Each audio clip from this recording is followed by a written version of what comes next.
항해 중에 있죠. 더욱더 주님만을 의지하는 저와 여러분이 되시기를 주님의 이름으로 축원합니다. 오늘 본문 28절에 보면 우리가 알거니와 하나님을 사랑하는 자 곧 그의 뜻대로 부르심을 입은 자들에게는 모든 것이 합력하여 선을 이루느니라, 이런 말씀을 우리에게 주셨습니다. 이 말씀과 비슷한 고사성어가 있습니다. 인생지사 세옹지마다, 이런 말이 있죠. 인생의 일이 변방노인의 그 동물 말과 같다, 이런 뜻입니다. 배경되는 그 이야기는 이렇습니다. 중국 국경 근방에 한 작은 마을이 있었는데 거기 한 가난한 노인이 살고 있었습니다. 그 노인은 아들 하나 그리고 순말 한 마리를 키우고 있었습니다. 그런데 어느 날 갑자기 그 말이 국경을 넘어가서 오랑캐 땅으로 도망가 버렸습니다. 그랬더니 그게 전 재산이었는데 마을 사람들이 찾아와서 아이고 어쩌나 그 큰 불행이라고 그러면서 참 안타깝게 이렇게 이야기를 했습니다. 근데 그 말을 듣고 이 노인이 하는 말이, 이 일이 복이 될지 누가 알겠습니까? 이렇게 말하더랍니다. 그러다가 실제로 몇 개월이 지난 다음에 이 도망갔던 순말이 다시 찾아왔는데 그냥 혼자 찾아온 것이 아니라 암말과 망아지까지 데리고 왔습니다. 그동안 뭔가 연애를 했나 보죠. 그리고 새끼까지 낳아서 같이 돌아왔습니다. 그랬더니 마을 사람들이 하는 말이, 이렇게 큰 행운이 있다니 당신은 참 복이 많소이다, 너무나도 좋겠소이다, 이렇게 얘기를 했습니다. 그랬더니 이 노인이 하는 말이, 혹시 이 일이 화가 될지 나중에 화가 될지 누가 알겠소이까, 이렇게 대답을 하더랍니다. 그리고 나서 얼마 있다가 외아들, 하나밖에 없는 아들이 같이 돌아온 그 암말을 타고 돌아다니다가 그만 말에서 떨어지고 그리고 다리가 부러져 버렸습니다. 그랬더니 또 마을 사람들이 찾아와서 아이고 이렇게 큰 불행이 또 찾아왔군요, 얼마나 안타깝습니까, 또 얘기를 하더랍니다. 그랬더니 이 노인이 하는 말이 짐작하시겠죠? 이 일이 또 좋은 일로 바뀔지 누가 알겠습니까? 이렇게 말하더랍니다. 그리고 나서 얼마 있다가 저 국경 넘어 오랑캐들이 쳐들어왔습니다. 그래서 요새의 병사들과 마을에 있는 젊은이들까지 다 전쟁에 나가야만 했습니다. 그런데 이 노인의 아들은 다리가 부러져서 그만 전쟁에 나가지를 못하게 된 거죠. 전쟁에 나갔던 많은 사람들은 죽거나 다치거나 참 많이 그렇게 다치고 죽고 그렇게 되었습니다. 그런데 이 노인의 아들은 다리가 다쳤기 때문에 전쟁에 나가지 못하고 목숨을 구했다는 이야기입니다. 이것이 바로 인생지사 세옹지마인 것이죠. 오늘 이 비슷한 말씀이 오늘 본문에 나와 있습니다. 모든 것이 합력하여 선을 이룬다라고 하는 말은 세옹지마의 이야기처럼 우리가 세상을 살면서 겪는 좋은 일이나 나쁜 일이나 형통한 일이나 불행이나 그리고 스스로 행한 일이든 아니면 본의 아니게 당한 일이든 혹은 사람을 만나거나 헤어지는 일이건 혹은 심지어 죽고 사는 일까지 모든 것들이 다 합력하여 선을 이루어 간다라고 하는 말씀입니다. 그러므로 우리 그리스도인의 삶에는 우연이 없습니다. 아까 그 이야기에서는 마치 우연으로 그렇게 된 것 같지 않습니까? 하지만 우리 그리스도인들에게는 우연이란 없습니다. 하나님께서 섭리하고 계시기 때문에 그렇습니다. 하나님께서 우리의 인생을 붙잡고 하나님의 계획대로 이끌어 가시기 때문에 우연이란 없습니다. 그러면 모든 일이 합력하여 선을 이루는데 그 선이 무엇입니까? 우리가 생각하기를 세상적인 성공이나 부유함이나 형통 이런 것들을 떠올립니다. 조금 고생을 좀 해도 이것이 나중에 형통하고 부유하게 되고 성공으로 이끄는 걸음이 될 것이다, 이렇게 생각을 하고 기대하는 것이죠. 그러나 이 본문이 말씀하시고 있는 선은 인간적이고 세속적인 그런 선이 아니라 하나님 편에서 생각하시는 선입니다. 구원받아서 점점 거룩하게 되어져 가고, 그리고 결국에는 영화롭게 되는 것, 그것이 하나님께서 생각하시는 선인 것이죠. 궁극적인 선, 궁극적인 목표인 것입니다. 어쩌면 우리 구원의 모든 과정을 다 포함하는 말일 수도 있습니다. 그 모든 전 과정을 다 통틀어서 이 모든 것들을 하나님께서 끌고 가셔서 결국에는 영화롭게 만들어 가실 것이다. 이것이 선인 것이죠. 오늘 본문의 제목은 구원의 서정인데요, 이 뜻은 구원의 순서 혹은 구원의 과정이라는 뜻입니다. 그런데 이 순서나 과정은 시간적인 순서라기보다는 의미적인 순서입니다. 하나님께서 우리를 미리 아시고, 미리 정하시고, 그리고 부르시고, 의롭다 칭하시고, 성화를 이루어 가시고, 그리고 맨 마지막에는 영화롭게 하신다. 우리의 구원의 모든 순서, 의미적인 순서들을 말씀하고 있는 것입니다. 그런데 본문에서는 성화라는 말이 없죠. 하지만 28절에 보면 그 아들의 형상을 본받게 하기 위하여 거치는 그 모든 과정이 성화의 과정입니다. 거룩하게 변해가는 과정. 하나님은 우리를 즉흥적으로 구원하시는 것이 아닙니다. 그냥 쭉 시간이 흐르다가 내가 얘를 좀 구원해야 되겠네? 그렇게 결정하시지 않습니다. 철저한 계획과 과정을 거쳐서 하나님께서는 우리 인간들을 구원하시기 위해서 그 일들을 추진하고 계시는 것이죠. 첫 번째로 나오는 것이 미리 아심인데요, 여러분, 하나님께서 우리를 미리 아셨다고 합니다. 근데 언제 우리를 미리 알고 계셨는가? 에베소서 1장 4절에 보면 창세 전에 우리를 미리 아시고 미리 택하셨다라고 말씀하고 있습니다. 하나님은 이 세상을 만드시기 전에, 내가 태어나기도 전에 인격적으로 나를 미리 아셨습니다. 그분은 시간을 초월하여 계신 분이기 때문에 창조가 일어나기 전에도 그분 머릿속에 이미 나라고 하는 존재가 있었습니다. 창조 전에, 그리고 내가 태어나기도 전에 101호라고 하는 사람에 대해서 그 사람을 내가 창조할 것이고, 그리고 나의 자녀로 만들 것이다 라고 하는 모든 계획이 다 머릿속에 계신 것이죠. 사실 우리로서는 이해할 수 없습니다. 왜냐하면 우리는 시간의 선 거기에 있습니다. 그래서 그 시간 안에서 우리는 살아가는 것이죠. 그러나 하나님은 시간선 위에 초월해서 계십니다. 그리고 시간도 하나님께서 만드신 분이시죠. 만드신 것이죠. 그래서 하나님은 시간 위에 계시면서 우리의 과거, 현재, 미래 전부 다 하나님의 현재에서 바라보고 계시는 겁니다. 시간을 초월하신 분이 우리를 창조하시기 전에, 모든 만물들을 다 창조하기 전에 이미 알고 계셨습니다. 101호라고 하는 이름, 그리고 내가 어떤 사람인지에 대해서 정확하게 알고 계셨다는 것이죠. 그리고 두 번째 나오는 것은 미리 정하심인데요, 미리 정하신다는 것은 구원받을 자로 하나님의 자녀로 미리 정하시고 선택하셨다는 것을 의미합니다.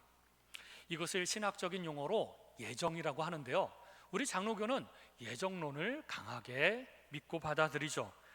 우리가 잘나고 못나서가 아니라, 우리가 선하고 악해서가 아니라 어떤 조건과는 상관없이 하나님께서 우리를 선택하셨습니다. 구원하기로, 그리고 하나님의 자녀로 삼기로 그렇게 선택하셨습니다. 그래서 왜 나를 선택했는지는 잘 모릅니다. 왜냐하면 나보다 더 훌륭한 사람, 세상적으로 훌륭한 사람들이 훨씬 더 많은데 왜 나를 선택하셨을까? 내가 잘나서, 내가 순종해서, 내가 믿음이 좋아서 선택한 것은 아닙니다. 내가 태어나기도 전에, 나를 하나님께서 창조하시기도 전에 선택하셨기 때문에 그렇습니다. 우리는 그 이유를 알 수가 없습니다. 아마 천국에 가서 물어보면 하나님께서 이렇게 대답하실 것입니다. 그냥 내 마음이다. 내 마음이다. 하나님 마음인 것이죠. 선택받은 은혜를 우리는 그저 기뻐하고 감사할 뿐입니다. 세 번째는 부르심입니다. 부르신다는 것은 선택하신 그분의 자녀들이 이 세상에 태어나고 살아가는 어느 순간에 그 지점에서 예수님을 믿도록 이끄시고 부르시는 것을 의미합니다. 내가 믿으려고 해서 믿은 것이 아니라 하나님께서 믿을 수 있도록 역사하시고 이끄시는 것을 말합니다. 그것이 부르심입니다. 하나님의 부르심은 약간은 강제성이 있습니다.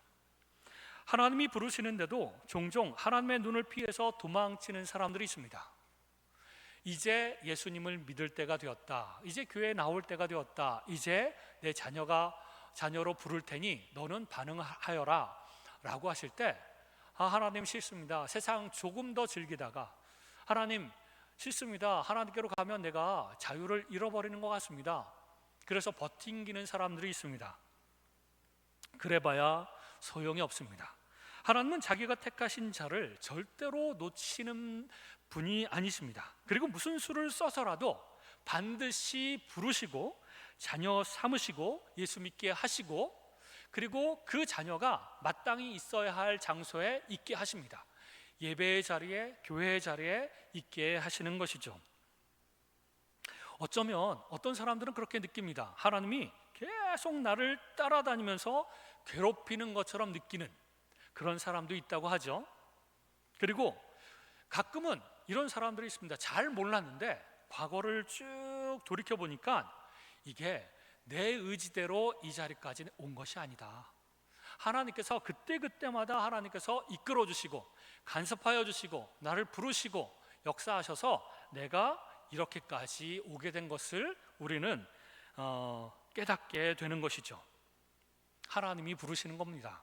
혹시나 이 자리에도 제가 듣기로는 우리 교인들 중에, 성도들 중에 내가 믿음이 있어서 나오지 않고 억지로 나오거나 아니면 그 가족들 때문에 이렇게 이 자리에 나와 있는 사람들이 있습니다. 그러면 착각을 하는 것이죠. 가족들 때문에 나왔고, 혹은 내가 내 스스로 나왔다라고 생각하는 사람들이 좀 있습니다. 그러나 그렇지 않습니다. 하나님께서 어떻게든 역사하시고 이끌어 주시고 이 교회에 나올 수 있도록 많은 사람들을 붙여주셔서 그렇게 해서 이 교회에 나오게 된 것이고, 그렇게 해서 이 자리에 있게 되는 것이죠.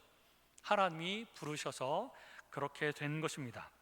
그 다음으로는 나오는 것이 의롭다 하시는 것인데, 우리가 칭의라고 하죠. 이 부분에 대해서는 우리가 함께 말씀을 공부한 적이 있습니다. 죄가 있음에도 불구하고 우리를 의롭다라고 칭해 주셨다는 것입니다. 이것은 법률 용어인데, 법적으로 죄가 있지만 너의 죄를 다 사하노라, 예수님께서 그 죄에 대한 대가를 다 치르셨기 때문에 이제는 더 이상 치를 죄가 남아있지 않다라고 말씀해 주시는 겁니다. 그것이 바로 칭의입니다. 그리고 그 다음에는 성화, 그 아들의 형상, 예수님의 형상을 본받게 하기 위해서 그렇게 하나님께서 훈련시켜 가시는 그 과정이 바로 성화의 과정이죠. 그리고 마지막으로는 영화가 나옵니다. 예수님이 재림하시고 하나님 나라가 완성되면 우리는 호련히 순식간에 영광스럽게 변화될 것입니다. 영화롭게 변화될 것입니다. 그것이 바로 영화입니다. 우리는 그때 완전 무결한 새 인격을 가지게 될 것이고, 예수 그리스도의 형상을 닮은 새 사람으로 변화될 것입니다. 지금은 좀 문제가 많고, 지금은 좀 모난 데도 많고, 지금은 많이 연약하기도 하고, 그렇지만 그때가 되면 영광스럽게 우리 모두 한 사람도 예외 없이 변화될 것입니다. 장애인들도 변화될 것입니다. 정신적으로 힘든 사람들도 변화될 것입니다. 예수님처럼 거의 흡사한 정도로 우리는 변화될 것입니다. 그것이 바로 영화입니다. 그러므로 우리 모두 다 소망이 있는 것이죠. 여러분, 오늘 읽은 오늘의 본문, 이 한국어 번역과는 달리 헬라어 원문에는 29절과 30절에 하나님이라고 하는 주어가 반복해서 나옵니다. 하나님이 미리 하셨고, 하나님이 미리 정하셨고, 하나님이 부르셨고 하나님이 의롭다 하셨고 하나님이 영화롭게 하셨다.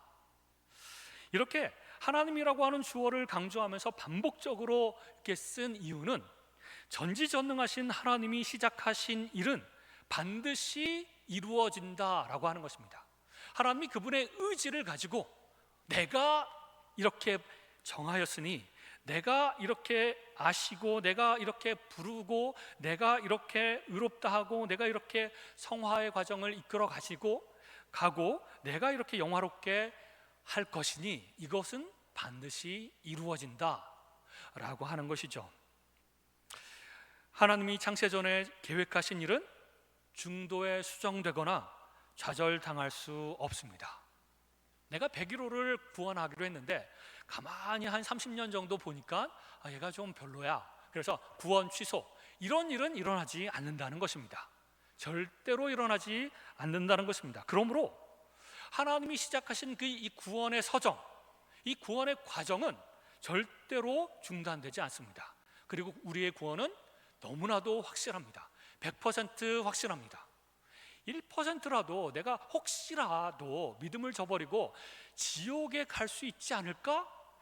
절대로 그럴 수 없습니다. 1%도 그럴 가능성이 없습니다.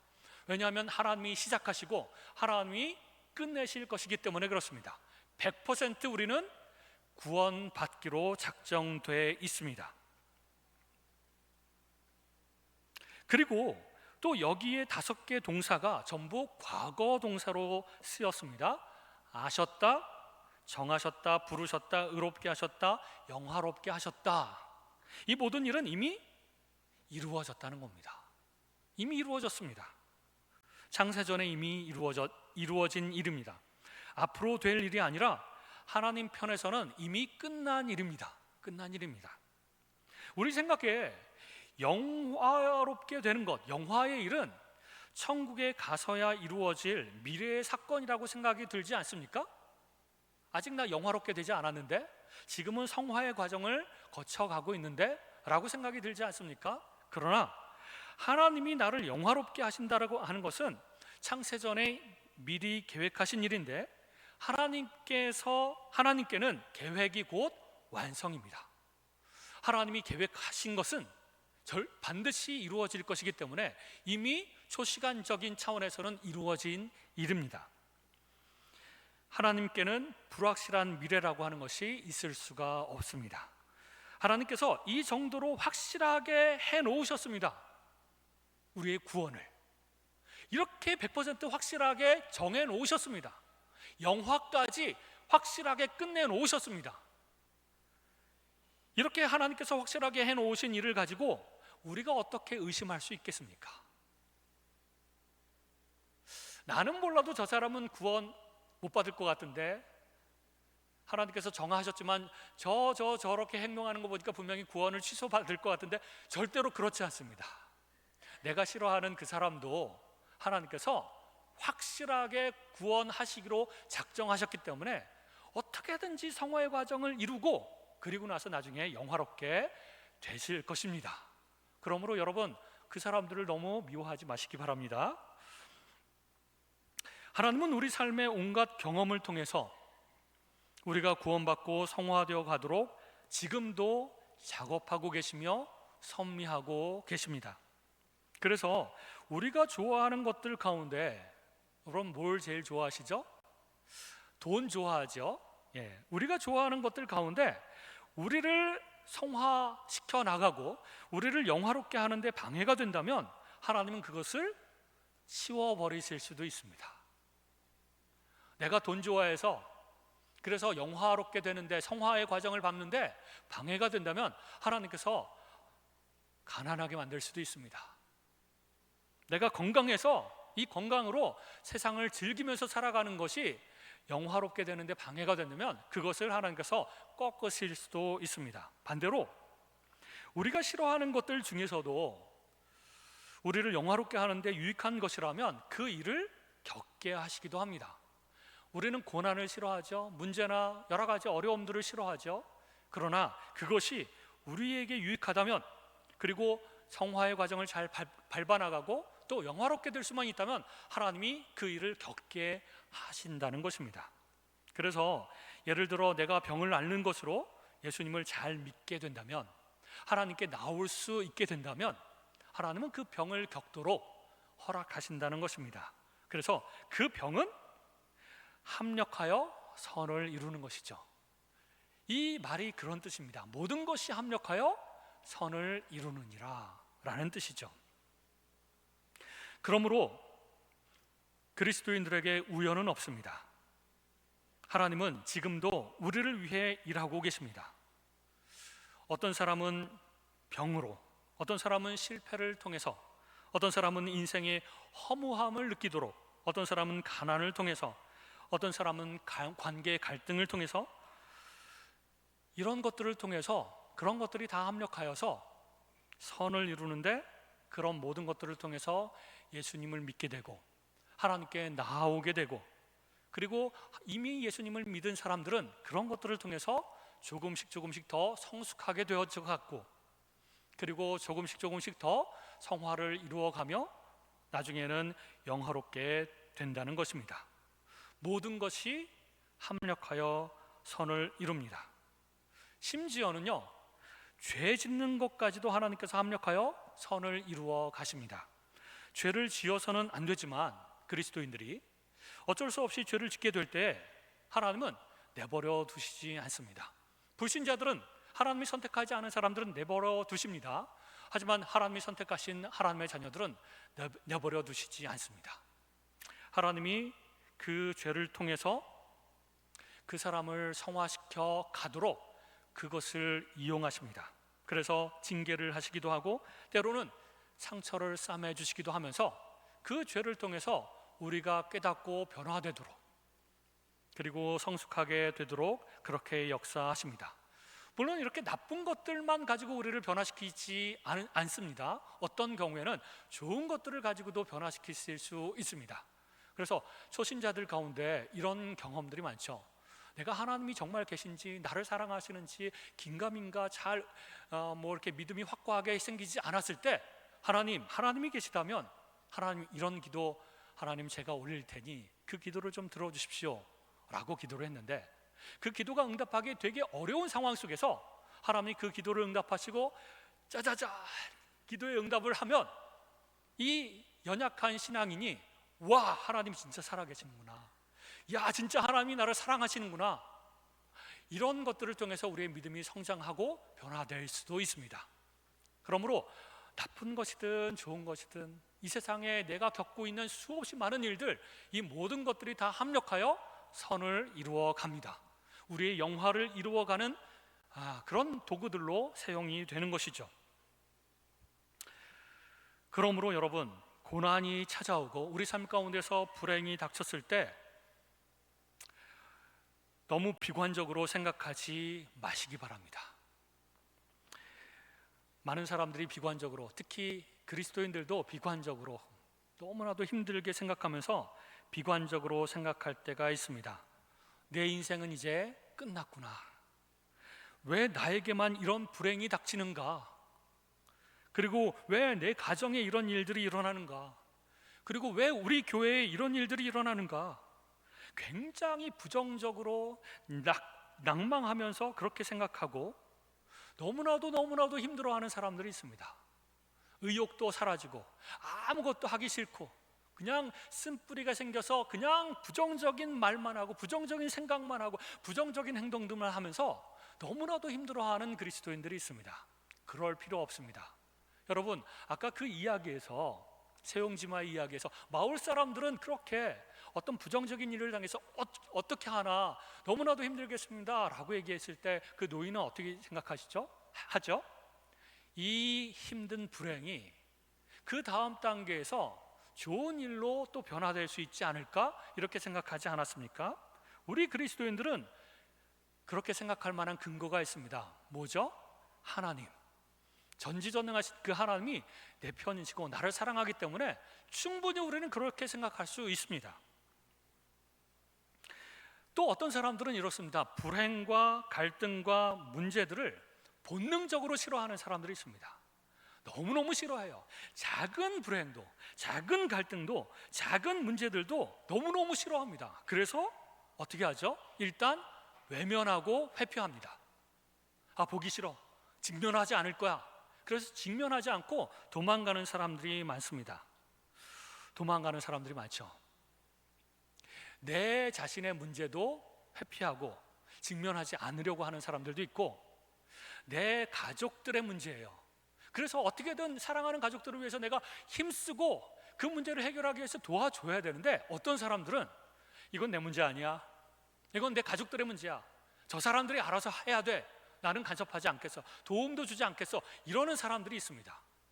또 여러분, 교회에 문제가 생겼습니다. 뭐 갈등의 문제든 재정의 문제든 여러 가지 문제가 생길 수 있지 않겠습니까? 그러면 어떤 그리스도인들은 이건 내 문제 아니야, 이렇게 회피하는 사람들이 있습니다.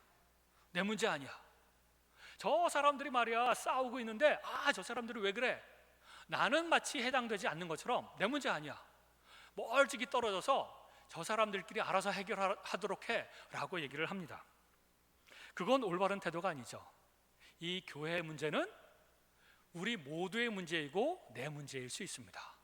그러므로 그 문제가 해결될 때까지 내가 열심으로 기도하고 어떻게든지 선한 방법으로 그 문제를 해결할 수 있도록 도움을 줘야 됩니다. 회피하지 말아야 되는 것이죠.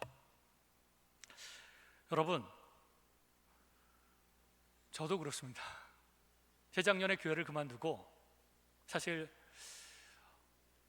내 체질에는 선교 사역이 맞다, 그래서 선교사로 돌아갔습니다.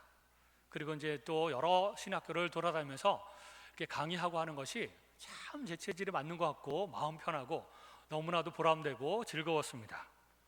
그런데 하나님께서 이 교회로 돌아오라고 작년 9월 달에, 작년 사실은 4월 달부터 계속해서 말씀해 주셨습니다. 그때 제가 하나님께, 하나님, 솔직하게 죄송한 말씀이지만 솔직하게, 하나님, 가고 싶지 않습니다.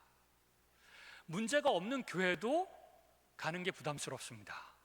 규칙적으로 생활해야 되고 사역해야 되고 사역의 양도 많고 하나님 너무 힘듭니다. 그런데 또 문제가 있는 교회를 어떻게 가겠습니까? 제가 역량도 안 됩니다. 이렇게 하나님 앞에 기도를 했습니다. 그랬더니 하나님께서 말씀하시기를, 네가 꼭 가야 된다. 왜죠? 넌 좀 많이 변해야 된다. 넌 좀 훈련을 더 받아야 된다. 네 마음 편한 대로 살아서는 안 된다. 네가 사랑도 별로 없고 그래서 사랑도 많이 해줘야 되고 너는 여러 가지 면에서 훈련을 더 받고 변화되어야 된다. 그래서 하나님께서 이곳으로 부르셨습니다.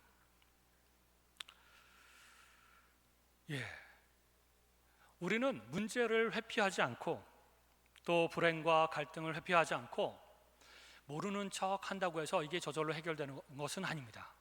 하나님께서 교회의 문제라고 할지라도 이것을 통해서 우리 모두를 변화시키기도 하고 또 이 문제를 통해서 나 개인을 변화시키기를 원하신다는 겁니다. 그래서 하나님께서 이 문제를 통해서 나를 어떻게 변화시키고 나를 어떻게 성화의 길로 그 과정을 겪게 하실 것인가를 생각해야 되는 겁니다. 많은 성도들이 이 교회 안 좋네? 그리고 다른 교회로 가요. 심지어는요, 큰 교회 가서 맨 뒤에 앉아갖고 예배를 다 구경하고 매주 그렇게 신앙생활을 하는 사람들이 너무나도 많습니다. 사람들하고 교제도 안 해요. 이런 태도 좋지 않습니다. 또 세 번째로 쉽게 단정하는 사람들이 있습니다. 쉽게 이 문제는 이거야, 이거는 어려운 문제야, 그러면서 단정하고 판단하는 그런 사람들이 있습니다. 그리고 또 어떤 사람들은 일희일비하는 사람들이죠. 좋은 일이 생기면 금방 즐거워하다가 또 나쁜 일이 생기면 금방 우울해하고 슬퍼하는 사람입니다. 그게 아니라 슬픈 일이 생겨도 이 다음에 이것을 통해서 하나님께서 더 나를 성숙시키거나 더 좋은 일로 이끄실 수도 있어 라고 기대해 볼 수 있지 않겠습니까? 또 금방 좋은 일이 생겨도 이걸 너무 좋아해서도 안 돼, 지금은 즐거워하지만 이거를 통해서 내가 시험에 들 수도 있어, 이렇게 경계하는 마음도 생각해야 되는 것입니다. 지금 닥친 일이 그 다음 과정에서 어떻게 변할지 우리는 알지 못하기 때문에 그렇습니다. 우리 그리스도인들은 하나님의 섭리와 간섭하심을 믿기 때문에 그 하나님께서 붙들고 가시면 반드시 선하게 결말 지어질 것이라고 믿으며 살아가야 됩니다. 그러므로 여러분, 고난도 감사하십시오. 그리고 성공도 감사하십시오. 사랑하는 성도 여러분, 우리는 이미 하나님 손에 꽉 붙잡힌 사람들입니다. 여기서 빠져나갈 수 있는 사람은 아무도 없습니다. 그리고 그 구원의 서정에 있는 사람들입니다. 그리고 수없이 많은 일들이 우리 삶 가운데 하루에도 12번 일어납니다. 그 일들은 우연히 발생하는 일들이 아닙니다. 그 일들을 통해서 하나님께서는 우리를 변화시키기를 원하십니다. 우리를 성숙시켜 가기를 원하십니다. 나 한 사람만의 문제가 아니고 또 어떤 경우에는 우리 가정을 전체 변화시킬 수 있습니다. 또 어떤 경우는 우리 학교를 변화시킬 수 있습니다. 우리 교회를 변화시킬 수 있습니다. 또 어떤 사건들은 우리 나라 전체를 변화시킬 수 있습니다. 하나님은 그것으로 그런 사건들을 사용하시는 것이죠.